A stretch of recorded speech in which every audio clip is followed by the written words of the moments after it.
So you're thinking about buying new construction, and I'm sure you have a lot of questions. My name is Mindy Sylvester. I've sold over 150 new construction homes. I've been selling real estate in the Naples area for over 26 years. So today we're going to talk about the most frequently asked questions regarding the new construction process. If you haven't subscribed to my channel, please hit that subscribe button and check out my website because we have a free relocation guide that will be really helpful for your relocation to Florida. Okay, let's start with question number one. Do I need my own agent? And the answer is yes. And I'm not just saying that because I'm an agent. Let me explain to you why it is so important that you have an agent.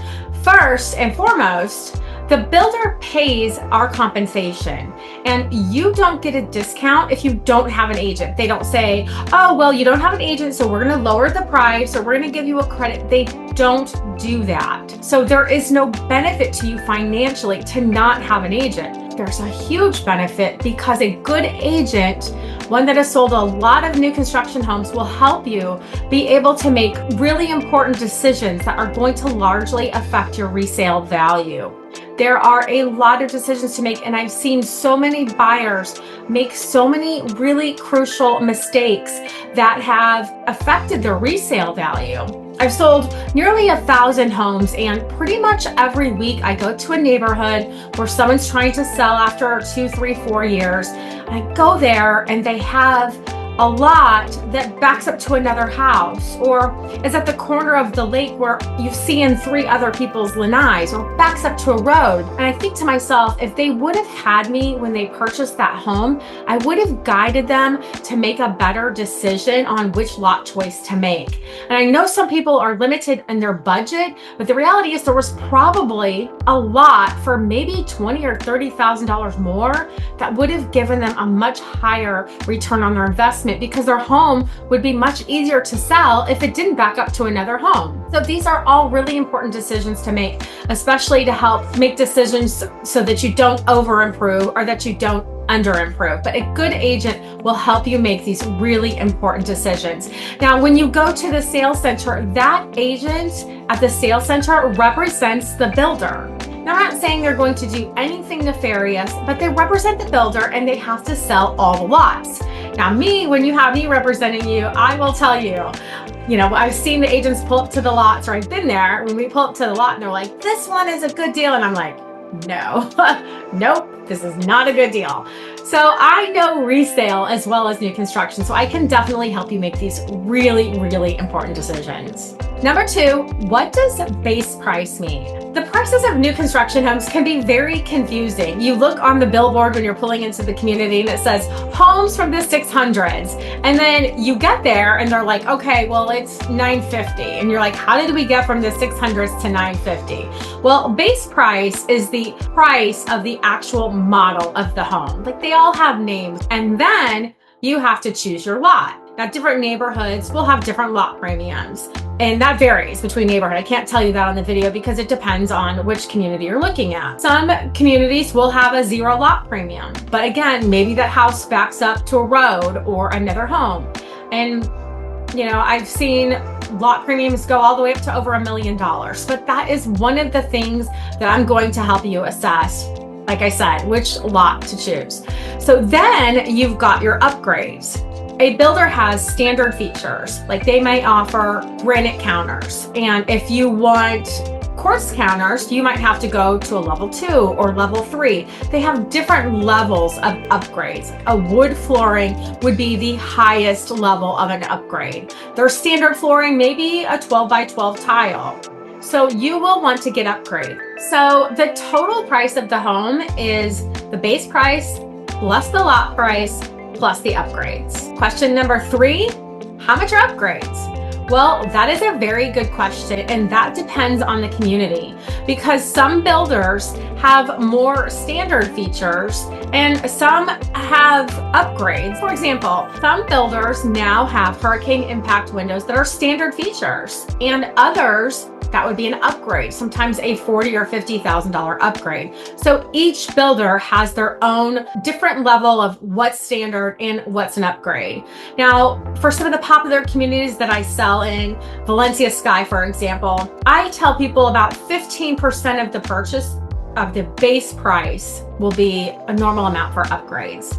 Again, you have complete control over that. So that depends on your budget. Obviously, you want to pick upgrades that you like because it's your home and you want to live there. But also, again, you don't want to over improve or under improve. I always tell people to pick the upgrades that are hardest to do later. Like put your money in your flooring and your cabinets and your structural because those are really hard to do later.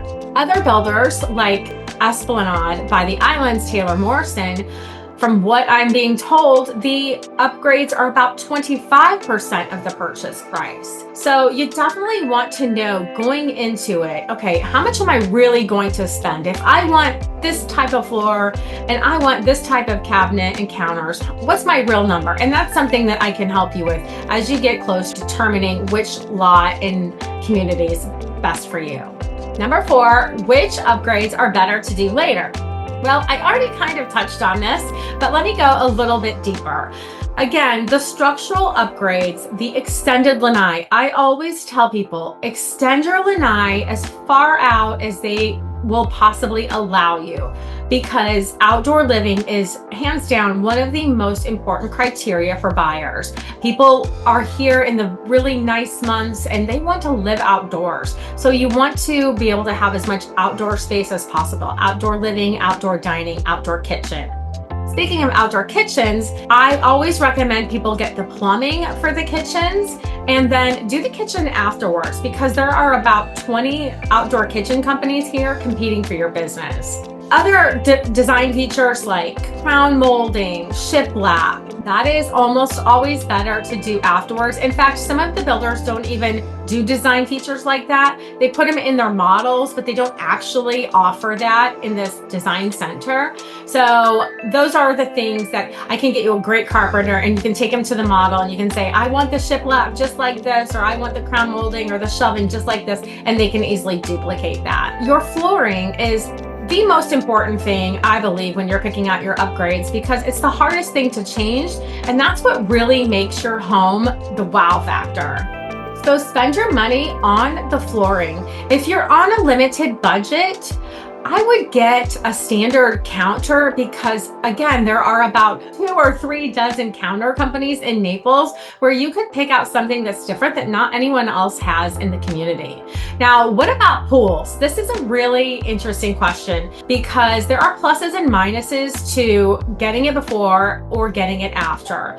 One of the great benefits of getting your pool done with the builder is that when you move in, it's done and you can move right in and start enjoying your home. Also, if you're getting a mortgage, you can roll that right into your mortgage. If you're getting it afterwards, obviously you're going to have to come up with the money to pay for that pool. Another benefit of getting it afterwards is that you can choose your custom pool. Now, some builders already let you customize your pool, but other builders like Valencia Sky, they just have a couple of options for you. So if you want a custom pool at Valencia Sky, I do recommend doing it afterwards, and you can usually save about 20% from getting it done afterwards. Obviously, the builder has a premium on the pool, on all the upgrades, because the upgrades is where they make a large percentage of their profit. Number 5, what are incentives? Incentives are something that I'm starting to see go away. Over the past couple of years, we've had builders offer free pools, 50% off upgrades, 25% off upgrades, $25,000 towards closing costs, all different kinds of things, because the market was slower. Now we're starting to see them disappear. Now, I've been selling here for over 26 years, and there were many years, I'm gonna say at least 10 to 15 years, where builders say, this is our price, it's not negotiable, and if you don't like it, well, it's gonna go up on Monday.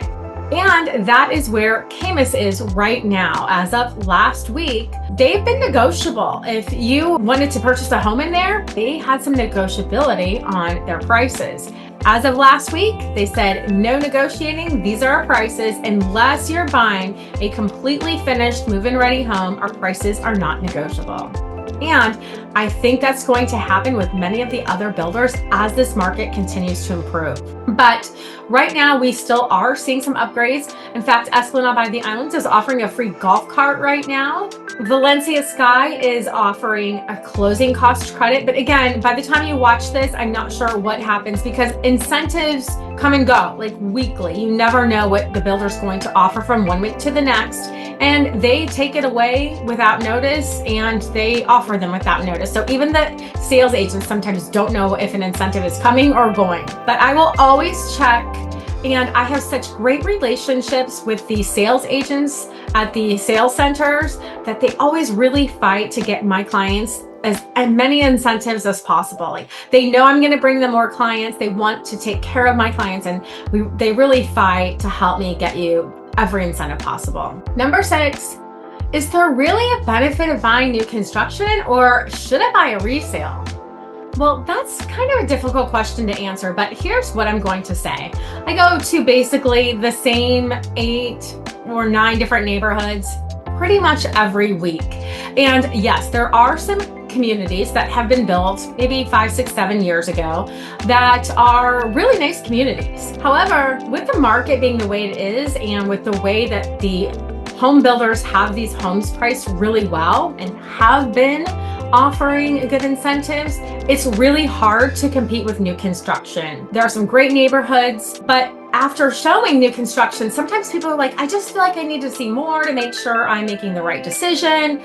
And sure, I'm happy to show you more, but so far no one has picked a resale because why would you buy a 6, 7, 8-year-old home for the same price or more as what you could buy a new construction home for? So right now, hands down, the resales cannot compete with a new construction. Number 7, what's the difference between buying from scratch, picking out my own lot, and choosing my own home style to buying a spec home or move-in ready home? Well, there are pluses and minuses to both. First, it depends on your timeline. If you don't want to wait a year, then obviously building from scratch is probably not right for you because most home builders are taking about a year right now. Camus is about a year to 14 months. Valencia Sky is 14 months. Vivid Shores is around that time. They're all different. But if you don't want to go through the home buying, the whole new construction process, then buying a spec home or move-in ready home is probably going to be your best decision. The downside to buying a spec home is that you may not love all of the options they've picked out. You may like the floors, but maybe you don't love the counters. So you really have to like everything, including the lot and the view. So it's a little bit harder to find exactly what you want when you buy a spec home. However, the positive of buying a spec home is that usually the builders have more negotiability on the spec homes. The closer they get to getting finished, the more they want to sell that home. So if it's almost finished, you're probably going to get a better deal on that home than you would if you picked out your own lot, picked out your own upgrades. But I think a lot of people love new construction because they can pick out everything and make it exactly the way they want. But generally, builders are going to be more negotiable on the price if it's a spec home versus if you buy from scratch. Number 8, what are the biggest mistakes buyers make? Well, not using me as your agent. Duh. I would say the lot choice is hands down. I know I've said that multiple times, but I can't tell you how important that is because you can change anything else about a house. You can change the floors, you can change the counters, you can change the cabinets, you can change anything, but you cannot change the view, you cannot change where the lot is situated. You're stuck, that is it. There are no changes there. So making sure that lot is a good lot is the most important thing. And of course, over improving or under improving is another thing. Over improving is probably a little bit more dangerous than under improving because you can add things as you go to under improve. But if you're buying thinking about selling it pretty quickly, obviously you don't want to under improve either, because if it doesn't wow you, I've seen people just get all standard features, and those are harder to resell because people do want some bells and whistles. Now, over improving is not a good idea. You don't want to be the most expensive home in a neighborhood. I've seen people say, oh, I spent $800,000 in upgrades. I'm like, you're never going to get that back. You're never going to get that back. Nobody wants to buy the most expensive home in the neighborhood. So I always tell people, really don't go crazy if you're thinking about there's a potential that you might be reselling your home in a few years. But again, you got to get the home the way you want. Sometimes you just have a balance between, hey, this is my home, and doing the best for resale. Number 9, do I need a home inspector? I always say yes to this question. Why not? You're spending all of this money. It's one of the largest investments of your life. Spend a few $100s to get a home inspector just prior to closing. Now, you will have a walkthrough, at least one walkthrough, and we'll find things when we go there. We'll see little paint chips and little things here and there. But a home inspector, I have the best home inspector in town, and he will go through that house with a fine tooth comb. He will find everything. Then he's going to get the builder a punch list and say, okay, let's see, can you get all of this stuff done by closing? Sometimes they do. They don't guarantee that they do. But at least you have the peace of mind of knowing that you've had somebody really take a good look. And I do have a lot of people that are kind of so involved in the process that they feel comfortable enough that they don't get a home inspection because they know they have a warranty. I always, 100% of the time, urge you to get a home inspection at the 10-month mark, right before your warranty is expiring. You are going to find stuff when you get into your home. Even if you have a home inspection, when you get there and you start living there, you'll find things that are wrong. Again, you have a warranty. There's no need to get super stressed about that. Get a home inspection at the 10-month mark. I always remind my clients, okay, get that home inspection before that warranty ends. Then you've got a really good punch list, because after that warranty ends, if you find something, it's probably going to be on you. Okay, number 10, what are other costs involved in new construction? Well, besides the upgrades that you get when you move into your home, you're going to be moving into basically a blank slate. So you're going to need lighting, you're going to need fans, and you're going to need blinds.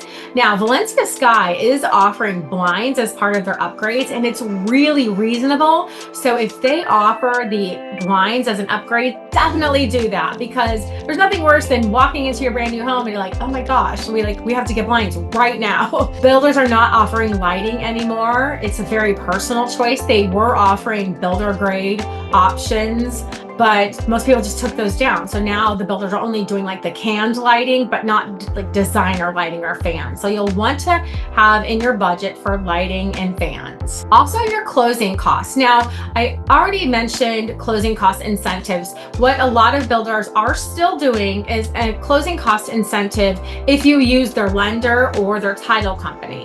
Closing costs are going to be significant because when you buy new construction, you pay both sides of the closing cost. Typically, a seller has their closing costs and a buyer has theirs. Well, when you buy new construction, you pay both sides, and then you usually have like a capital contribution fee and like several other pretty hefty one-time fees, which also I should have mentioned is a benefit to buying resale, because when you buy resale, you don't have both sides. You only have one side of closing costs. So that is something to weigh, but typically, depending on the home and obviously depending on the price, the lowest I've seen the closing cost is about $15,000 to $16,000. And that's on like an $800,000 house. So obviously the more expensive you get, the doc stamps and things like that are based on purchase price. So you can I'd figure at least $20,000 of closing costs, but we'll get you that number when we figure out which neighborhood you're going to be in and which home you're going to buy. But that's why it is so great